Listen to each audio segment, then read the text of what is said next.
Hi guys, it's Mima. Thanks for stopping by and checking out my channel. Please make sure to like, comment, and subscribe. Disclaimer to you guys, I post unedited raw videos. So they will not be perfect. There will be errors, but it is what it is. And that's how I prefer it to be because I do not have time to edit. So if you don't like that, keep scrolling. If it's something that you don't mind, keep watching, okay? So if you clicked on this video, congratulations to you. It means that you're thinking about leaving your job, whether you're in corporate America or in, I don't know, the medical field, wherever you are thinking about taking that leap from employee to employer or being self-employed. So kudos to you, okay? I've taken that leap. I've been an entrepreneur now for how many years? About 9 years now. Yeah, 9 years. It's been a long time. It's a journey. It is not easy. There are challenges, but planning and following, having a guide and a path will hopefully you'll know what to expect and it'll make the ride a little less bumpy. So continue watching and I'll share with you my tips on how to make the transition from employee to employer. Okay, here you go. Tip number 1. Okay, if you see me looking over there, it's because I have my iPad with my notes so that I do not forget anything. Okay, so tip number 1. Okay, I am a Christian, so I involve God in everything that I do. Now, whatever religion you practice, whatever you believe in, I suggest that you pray or if you meditate, whatever you need to do to get guidance in the still moments that this is the path that you want to take.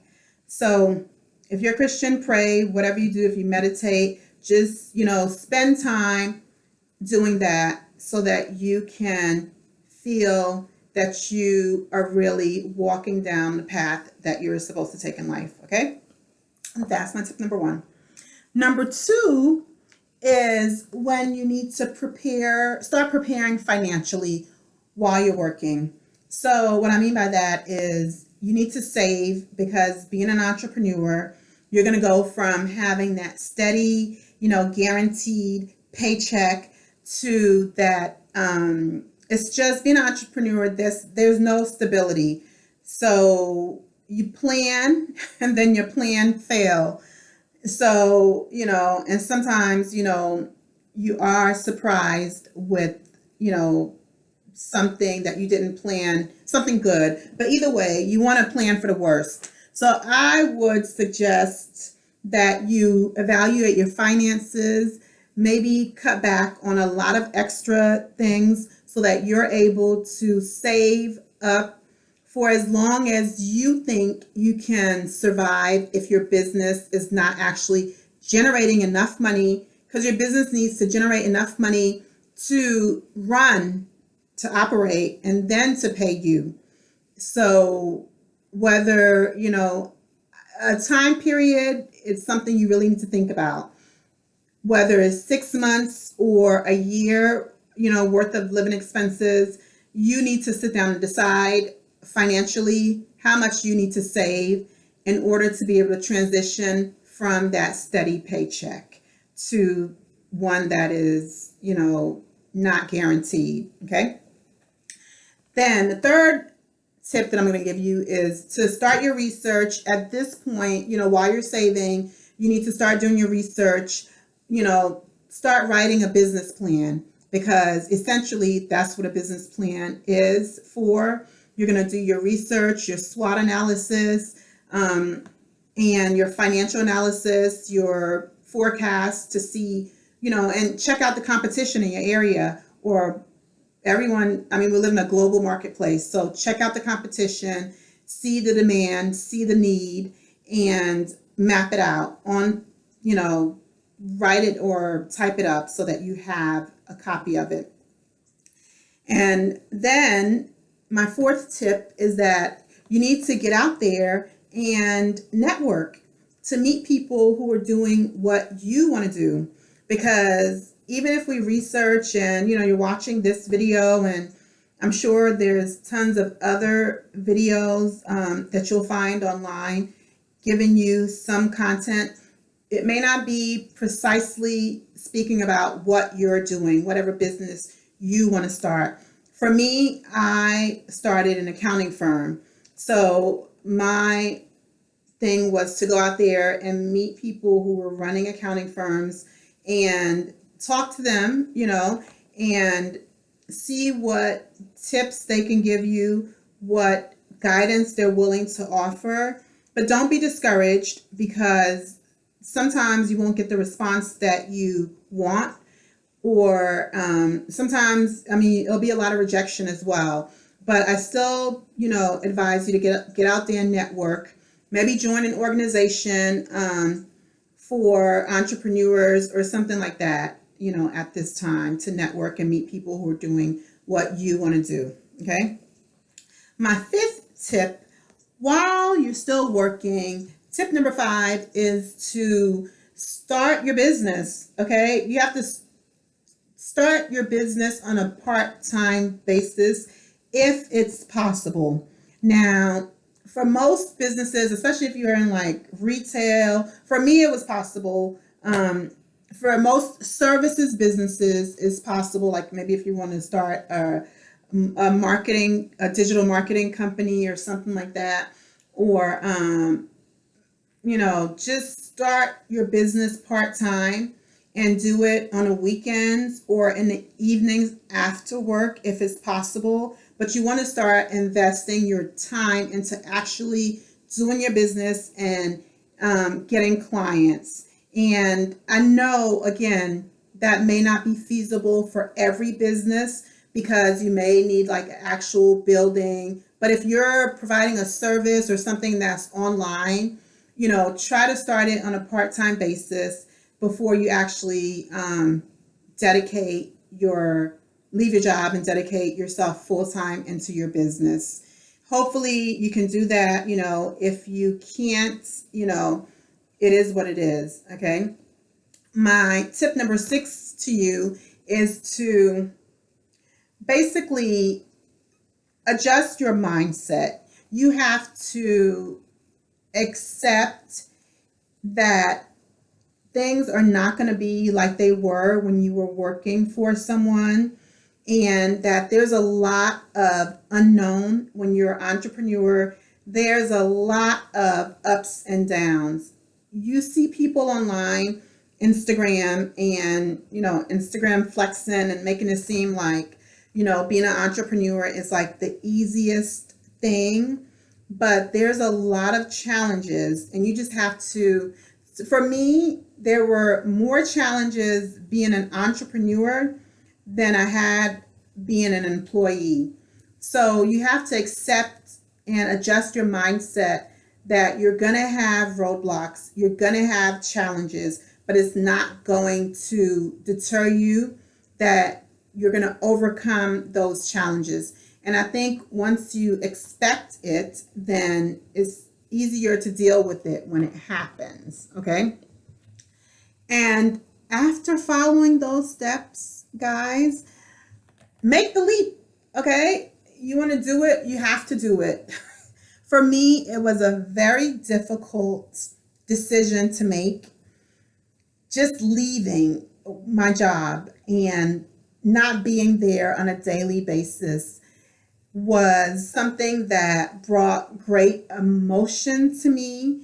But I had to do it. And once I did it, I honestly feel like it's one of the hardest decisions I've had to make in my life. but it's also one of the best decisions that I've made in my life. And when I'm thinking about the decisions I make in my life, I'm very analytical. I'm an accountant and I'm a Capricorn, so I analyze a lot. But what I like to think about is at the end of my life, when I'm old and sitting in a rocking chair and all shriveled up and enjoying the company of my grandchildren or great grandchildren, I want to be able to look back and be happy with the decisions that I made, that I had control over. Okay. I'm not talking about the things that are out of my control. So before I make a decision, I really think about that. And that's why it was hard for me, because when I was in undergrad and grad school, being an entrepreneur was not on my list of things to do. My goal was to become a CFO or a CEO for a Fortune 500 company. So going down that other path at that point in my life,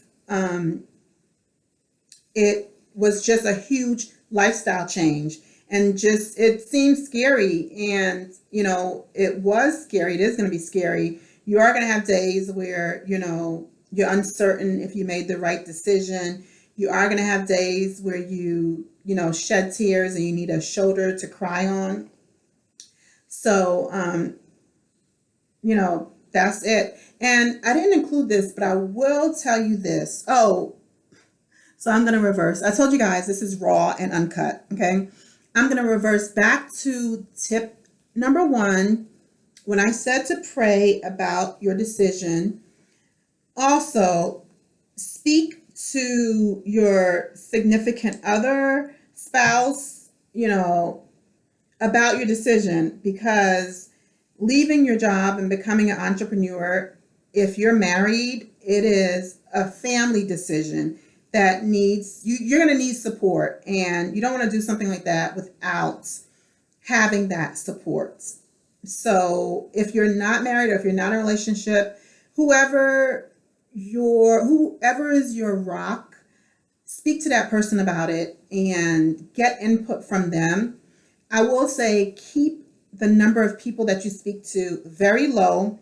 If you're the type of person who has like 10 best friends, no, you need to decide who the number one person is, whether it's your best friend or a parent, but just tell, one, maybe no more than 2 people about your decision to leave corporate America. And a reason why I say that is because people tend to put their fears on you. And if it's something, when you're trying to make a decision, especially for me, I don't want your insecurities to be placed upon me. I have my own life to live, and I want to be able to make my decisions for myself and not have something planted into my head and create insecurities. So I will tell you that, keep the information to yourself and just confide in a small number of trusted advisors and seek, advice from them. Hopefully they'll support you, and that makes your whole process a lot easier when you have the support of your loved one. So that's it, guys. And I hope you like this video. Please like, comment, and subscribe. And if you have a topic that you would like me to do a video on, go ahead and share it. Thank you. Thanks for watching. Bye.